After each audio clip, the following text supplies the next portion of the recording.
Welcome to a very, very cold Christchurch International Airport. This is one of the most southerly located airports on the entire planet, and it's actually intrigued me for a very long time due to the fact of one building being located here, that being the Antarctic Research Facility, which operates C-17s bound for the 7th continent. Today we will be travelling on Air New Zealand on an Airbus A320neo on a domestic hop upwards to Auckland.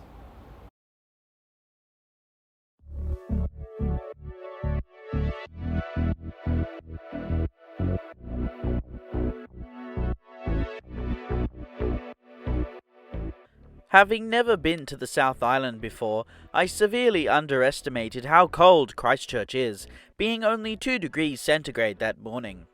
In hindsight, I should have realised these details before leaving Sydney. All I can say is, thank God I wasn't there for long. But with the new friends I've made here, I will definitely be back, next time with much more clothing. Christchurch is the largest city on the South Island of New Zealand, and the third largest in the country, being behind Wellington and Auckland. If it wasn't already obvious, Christchurch Airport is the primary airport serving the city that it is named after. You can fly up to 10 international destinations, most notably San Francisco, and 16 domestic destinations.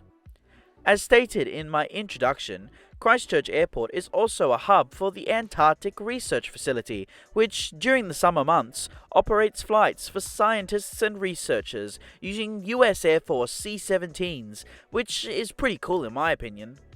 This morning I shall be flying up to Auckland on an A320 with Air New Zealand, just in time for my flight to Bali, Indonesia. Air New Zealand has a dedicated check-in area located on the left-hand side of the building, which is adjacent to the international check-in counters on the right. There are several manned counters and check-in kiosks, which expectedly at this time of the morning was very empty.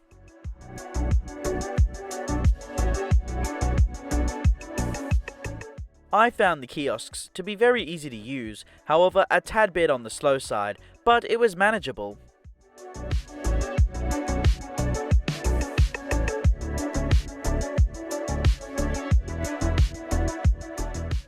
Once I had dropped off my bag, I turned around and proceeded towards my gate.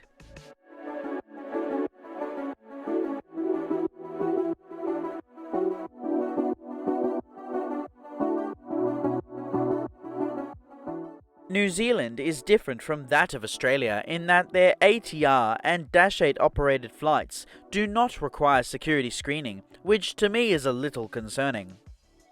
As today I will be flying on board a jet, we shall be using a jet bridge gate, which are located up the stairs and past the security checkpoint, which is surprisingly small for the size of this airport.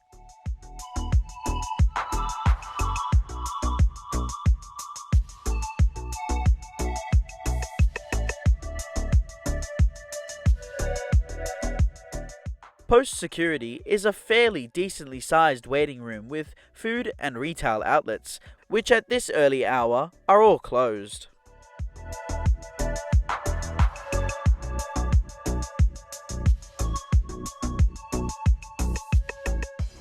As I arrived at the gate, I got a glimpse of the aircraft that'll be flying me north, which today is an Airbus A320 registered as Zulu Kilo Oscar X-Ray Echo. She was built in Toulouse, France at the Airbus final assembly line in February 2014, being delivered to Air New Zealand later that same year, making this aircraft 10 years old. Boarding this morning commenced at Gate 19.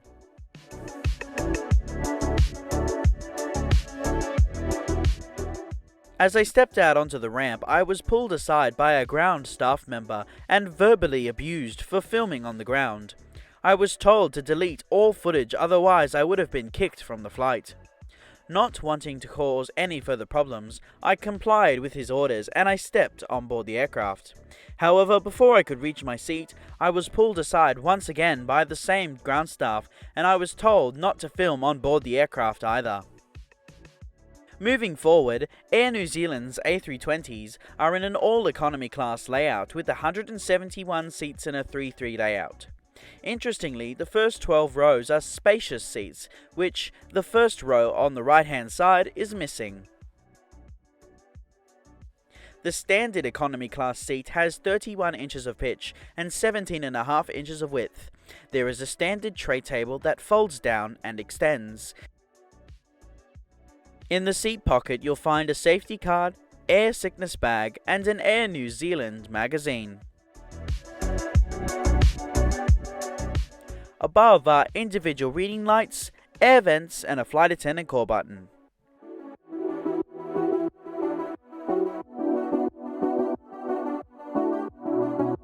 Thanks, Janie. Kia ora and welcome aboard this Air New Zealand flight. It's important you obey your crew member instructions, placards and illuminated Just prior to pushback, due to the low temperature outside, we were required to de-ice.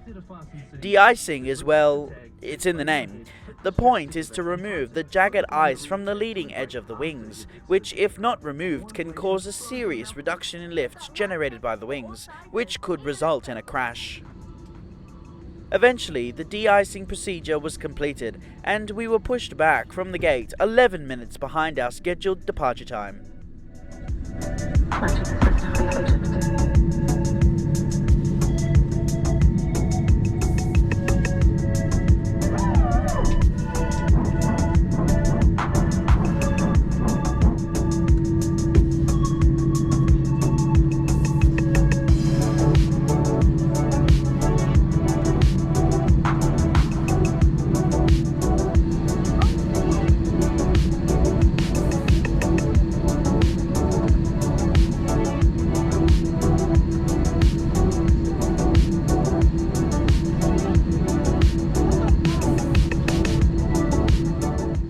We taxi to runway 20 via Alpha and Alpha 3.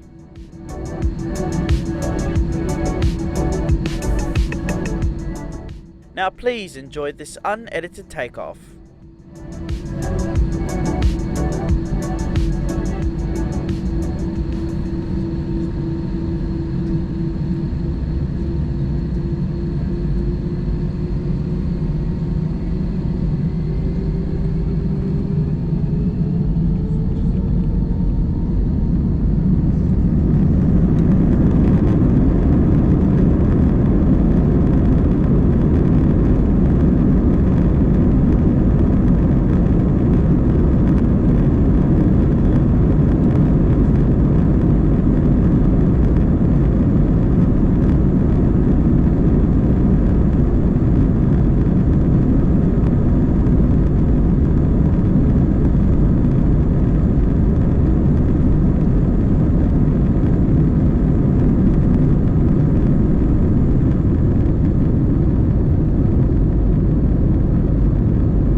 Once airborne, we spun around over the Waimakariri River, setting up a northerly course for Auckland.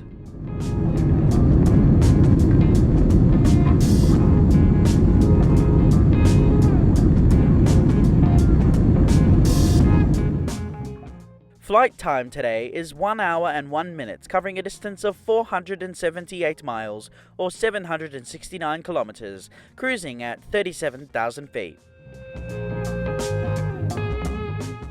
After our initial right-hand turn, I got an excellent view of the sleepy Christchurch city just starting to wake up.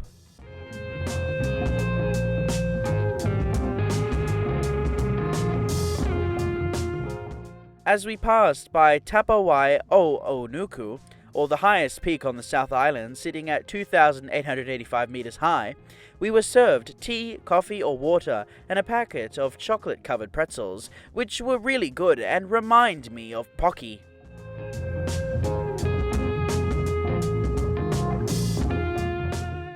The last point visible on the South Island today was that of the town of Picton in the far northeast corner of the island.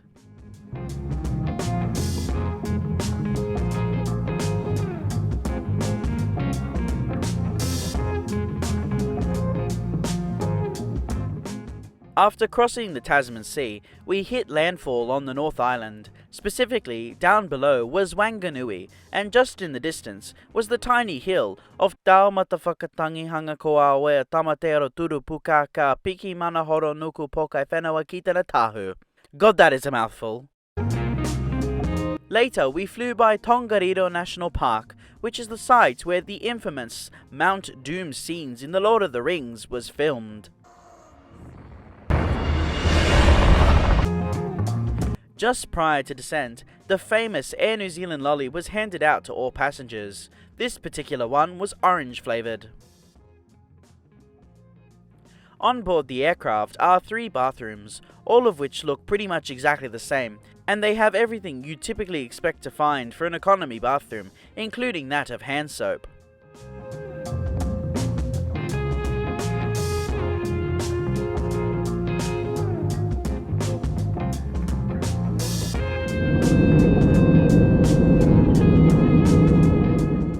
Soon we commenced our descent into Auckland.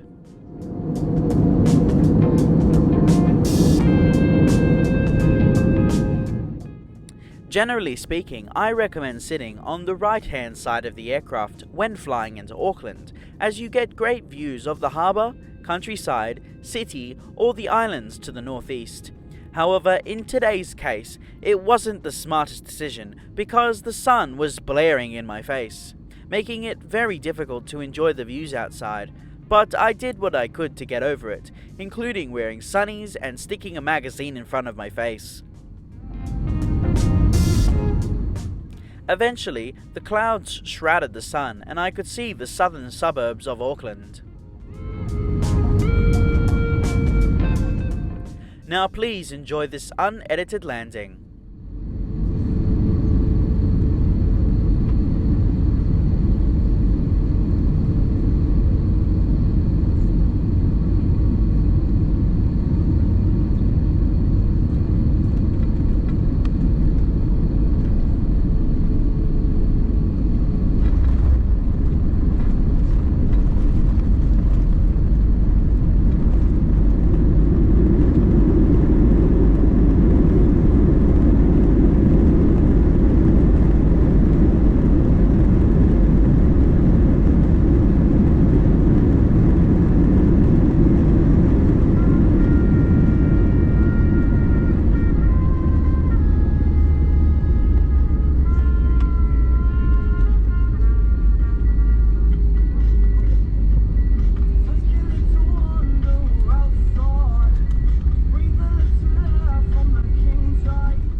After landing, we taxied back to the domestic terminal via Alpha 8, Alpha and Bravo 5 to Gate 30.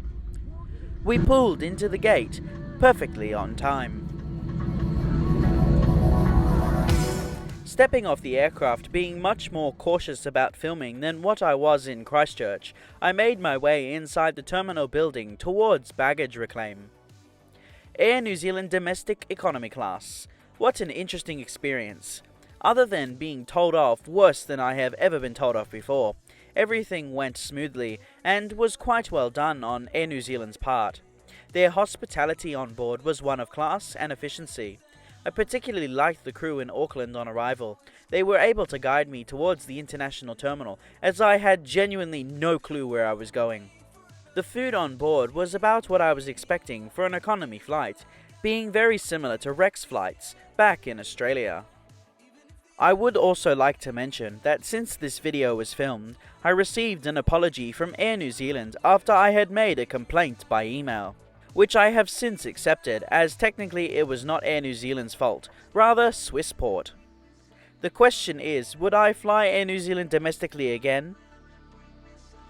To that, I say, other than Jetstar, I don't really have much of a choice, but in saying that, yes, I would definitely fly Air New Zealand again, because they are great fun to fly.